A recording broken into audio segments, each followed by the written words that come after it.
마음을 그릇이나 밭에다 비유를 합니다.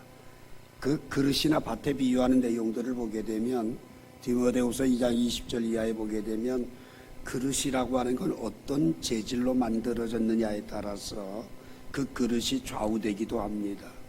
그런데 재질보다 더 중요한 것은 그 그릇에 무엇을 담느냐라고 하는 거죠. 그릇도 한 군데 오래 놔두면 먼지가 소복이 쌓이고 밭도 그냥 묵혀두면 굳은 땅이 되듯이 호세아 10장 12절에 너희의 묵은 땅을 기경하라. 그리하면 여호와께서 마침내 임하사 의를 비처럼 너에게 내리시리라고 약속을 하고 있고요. 디모데후서 2장 21절에 보면 누구든지 이런 것들에 자기를 깨끗하게 하면 귀히 쓰는 그릇이 된다 이렇게 얘기를 합니다. 2016년 한 해 우리의 마음이 좀 깨끗한 마음으로 살았으면 좋겠다. 그 깨끗한 마음이 되기 위해서는 마태복음 15장 13절 이하에 있는 온갖 우리 속에 있는 더러운 것들을 쏟아내버려야 되는데 그 쏟아내버리는 방법이 뭐냐? 요한일서 1장 9절 말씀에 만일 우리가 우리의 죄를 자백하면 저는 미쁘시고 의로우사 우리의 모든 죄를 사하시고 모든 불의에서 우리를 깨끗게 하신다고 말씀을 합니다. 즉 여러분과 저의 마음을 쏟아내고 깨끗한 마음이 되어져서 새해를 어떤 마음을 가지고 살아가야 될 것인가. 오늘 이 본문은 주님은 빌립보 교회 성도들에게 세 가지 마음을 품고 이 마음을 품으라는 말은 너희들의 마음속에 이 마음을 담으라 그 소리예요. 왜? 이런 것들을 담아놔야 다른 마음들이 들어오지 않기 때문입니다. 그러면 오늘 2016년 한 해를 살아가면서 여러분과 저의 마음속에 담아야지 될 소중한 것들은 뭘까? 제일 첫 번째로 1절과 2절 보면 그러므로 그리스도 안에 무슨 권면이나 사랑에 무슨 위로나 성령의 무슨 교제나 긍휼이나 자비가 있거든 마음을 같이하여 같은 사랑을 가지고 뜻을 합하며 한 마음을 품어 이렇게 얘기를 합니다. 우리 안에 가장 먼저 가져야 될 마음이 뭐냐? 사랑의 마음이다 이렇게 얘기를 합니다. 이 사랑의 마음이 그리스도의 마음이라는 겁니다. 그러면 그분과 나와의 관계는 무슨 관계가 있길래? 주님과 나와 아무런 관계가 없어요.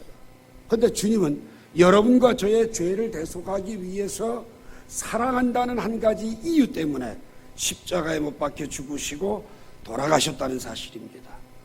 오늘 주님이 나를 사랑하시는데 어떤 조건이 있는 것도 아니고 계획이 있는 것도 아니고 어떤 전제하고 있는 사유가 있는 것이 아니라 그냥 사랑하시고 자녀 삼아주시고 피 흘려 주셔서 여러분과 제가 구원 얻고 새 생명을 얻었다고 하는 사실입니다. 그렇기 때문에 오늘 여러분과 제가 주님이 나에게 사랑을 주셔서 내가 구원 얻은 것이 맞다면 오늘 여러분과 저는 바울의 고백대로 우리는 사랑의 빚진 자가 되어서 그 빚을 갚아야 되기 때문에 사랑의 마음을 담아야 된다는 겁니다. 그러면 오늘 본문이 무슨 권면이나 사랑의 무슨 위로나 성령의 무슨 교제나 긍휼이나 자비를 베풀려면 이런 것들이 우리 안에서 나오게 하려면 어떻게 되느냐? 마음을 같이하고 같은 사랑을 가지고 뜻을 합하며 한 마음을 품어야 된다 이렇게 얘기를 합니다. 이 당시에 빌립보 교회는 여러 가지 예수 그리스도로 구속을 얻은 사람들이 모여졌지만 그 가운데 사람들은 적지 않게도 4장에 보게 되면 이렇게 패들이 나누어져 있었습니다. 그 패들이 나누어져서 도저히 그 나누어진 상태에서는 사랑의 마음이 나오질 않는다는 겁니다. 그렇기 때문에 그 사랑의 마음이 우러나고 사랑의 마음이 표출되려면 하나가 돼야 된다라는 이야기를 합니다. 패가 나눠졌다는 말은 뭐예요? 서로 반목한다는 이야기입니다. 서로 시기한다는 이야기입니다. 거기에 미움이 자리 잡고 있다는 겁니다. 이 미움이 자리 잡고 있는 것들을 깨끗하게 청소해내고 예수 그리스도의 사랑의 빚진 자로서 사랑의 마음을 담아서 살아가는 사람이 될 것을 요구하고 있다는 사실입니다. 오늘 여러분 우리 안에 사랑이라는 게 들어오게 되면 사람에 대한 판단이나 비판이 되질 않습니다. 오히려 그 사람을 보게 되면 불쌍히 여기는 마음이 들게 되고 이해하는 마음이 들게 되고 위하여 기도하게 합니다. 섬기고자 하는 마음이 사랑이라는 마음 속에서 우러나기 마련입니다. 그래서 요한일서 4장 18절에 보면 사랑 안에는 두려움이 없고 온전한 사랑이 두려움을 쫓아내고 두려움에는 형벌이 있기 때문에 두려움이 있는 사람들은 사랑을 온전히 이루지 못한 사람이라고 잘라서 말하고 있습니다. 또한 그 두려움을 막아줄 뿐만 아니라 이 사랑은 복음으로 세상을 정복할 수 있는 강력한 무기가 되는 거죠.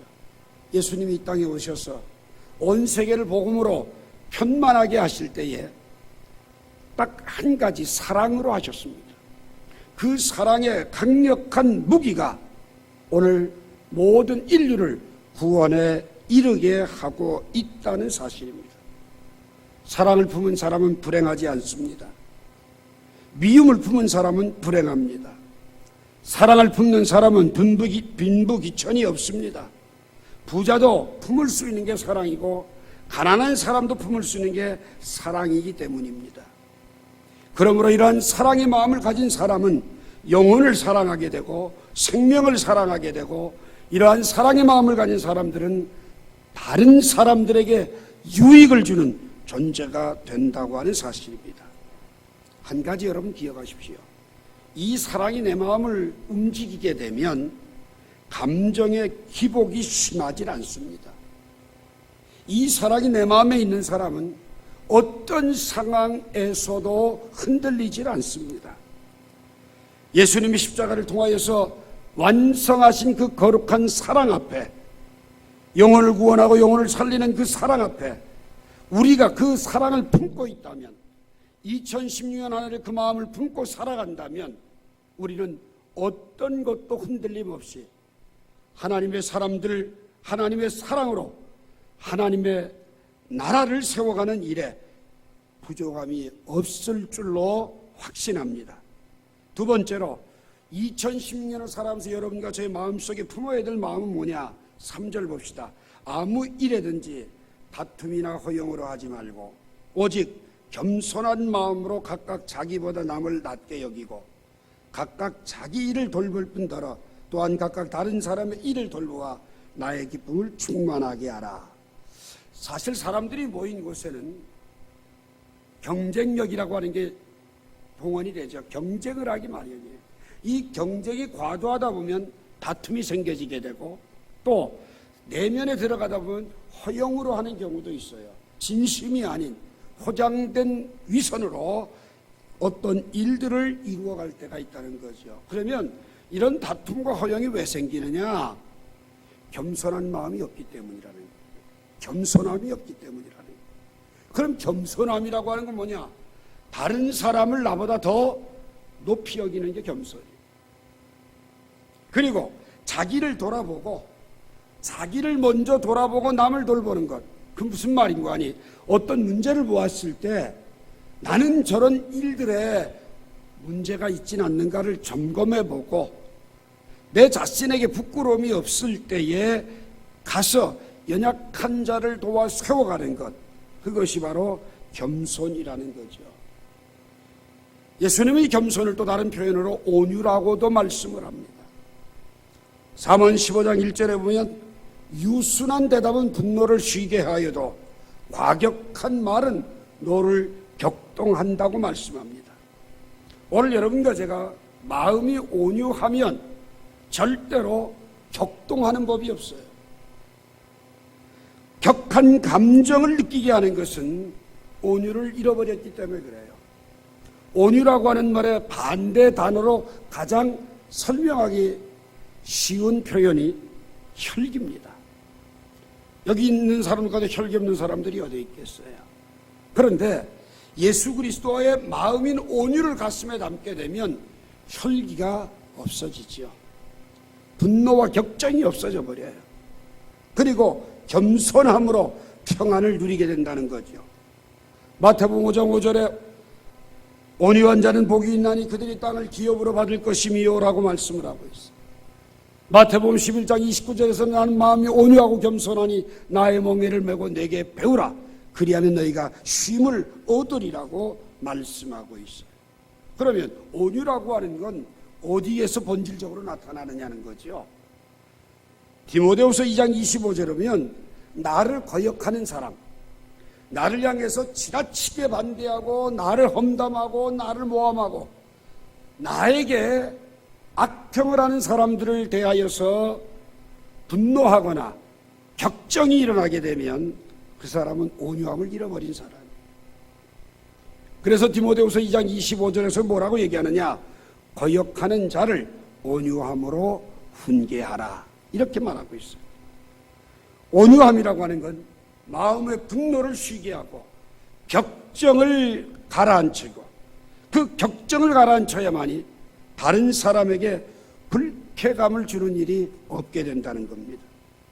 성도들끼리 온유함으로 대해야 합니다. 이것이 바로 그리스도의 마음을 가지고 주님의 나라를 이루는 모습이라는 겁니다. 온유함과 더불어 겸손한 마음을 품어야 합니다. 겸손은 사람들 앞에서 자기를 자랑하지 않습니다. 겸손한 사람은 자기 때문에 다른 사람이 마음이 상하진 않을까? 혹 내가 이렇게 해서 시험에 들지는 않을까? 내가 이것 때문에 이 표현 때문에 저 사람이 상처받지는 않을까?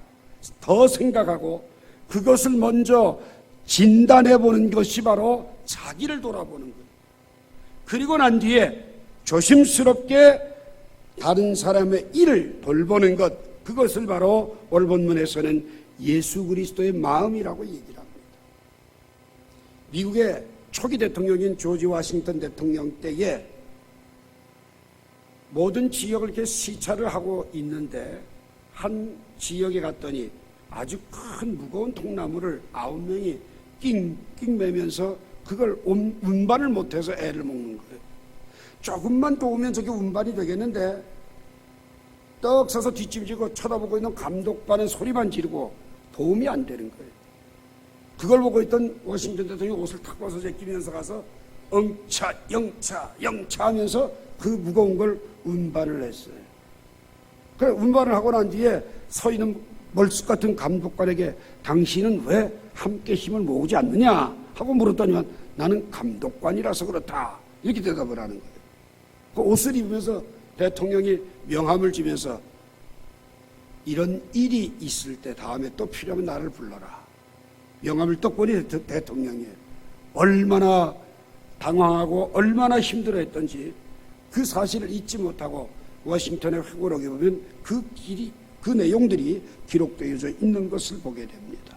여러분, 내가 필요로 한 곳에 내가 같이 힘을 합하는 것, 또 그것이 내가 감독관이요 내가 대통령이하고 뒷짐지고 구경하는 것이 아니라 함께 할 줄 아는 것이 더 아름답고 복된 모습이다. 그래서 2016년도 한 해는 여러분과 제가 온유와 겸손의 마음을 가지고 승리하는 아름다운 삶이 되기를 주님의 이름으로 부탁합니다. 마지막으로 5절 봅시다. 너희 안에 이 마음을 품으라고 그리스도 예수의 마음이니 그는 근본 하나님의 본체시나 하나님과 동등됨을 취할 것으로 여기지 아니하시고 오히려 자기를 비워 종의 형체를 가지사 사람들과 같이 되셨고 사람의 모양으로 나타나사 자기를 낮추시고 죽기까지 복종하셨으니 곧 십자가에 죽으심이라. 세 번째로 그리스도의 마음을 우리 안에 품어야 되는데 이 그리스도의 마음을 뭐라고 그러냐? 종의 마음이다 이렇게 얘기를 합니다. 종의 마음. 종의 마음이라는 말을 굳이 강조하는 것보다 그리스도의 마음으로 강조할 수밖에 없는 이유가 뭐냐면 종이라고 하는 건 강압적으로도 끌려갈 수 있고 마지못해서 할 수 있는 건데 자기를 비워 종의 형체를 가졌다. 이 말이 바로 예수 그리스도의 마음이라는 이야기입니다. 자기를 비웠다. 아마 이 사람은 세상을 정복한 사람보다 더 귀한 사람이다. 왜? 열성을 빼앗은 자보다 자기의 마음을 다스리는 자가 더 위대하기 때문입니다. 오늘 여러분 그리스도를 본받으며 주님을 따라간다고 하면 나를 비우는 훈련부터 해야지 돼. 나를 비우면 절대로 교만할 게 없고, 나를 비우면 혈기낼 게 없고, 나를 비우면 미워할 것도 없고, 나를 비우면 사람들과 등질 것도 없다는 거죠. 나를 비우는 게 종의 마음을 갖는 첫 번째 요소예요. 마태복음 16장 24절에 아무든지 나를 따라오려거든 먼저 자기를 부인하고 자기 십자가를 지고 나를 쫓을 것이니라. 자기를 부인하라는 말이 뭐냐? 자기를 비우라는 얘기. 자기를 비우라는 말을 다른 말로 표현하면 뭐냐? 예수 그리스도와 함께 십자가에 못 박는 거예요. 갈라디아 2장 20절 말씀, 내가 그리스도와 함께 십자가에 못 박혔나니 그런즉 이제는 내가 산 것 아니요 내 안에 그리스도께서 사신 것이라. 여러분, 내가 사는 것이 아니라 내 안에 주님께서 사는 삶이 바로 자기를 비워 종의 형체를 가진 삶이다. 종이라고 하는 존재는 주인의 지시와 주인의 명령 앞에 무조건 복종하고 이행할 의무가 있지. 오늘 여러분과 저는 자원해서 그리스도의 종이 됐습니다. 주님의 명령이라면 무조건 따라야 됩니다. 주님의 명령을 따르는 비결이 뭐냐? 나를 비울 때만 가능합니다. 그러므로 오늘 이 시간 여러분과 제가 예수 그리스도의 사람으로 2016년 한 해를 살아가려면 먼저 그리스도의 사랑으로 묶여지길 바랍니다. 그리스도의 온유와 겸손으로 묶여지시기 바랍니다.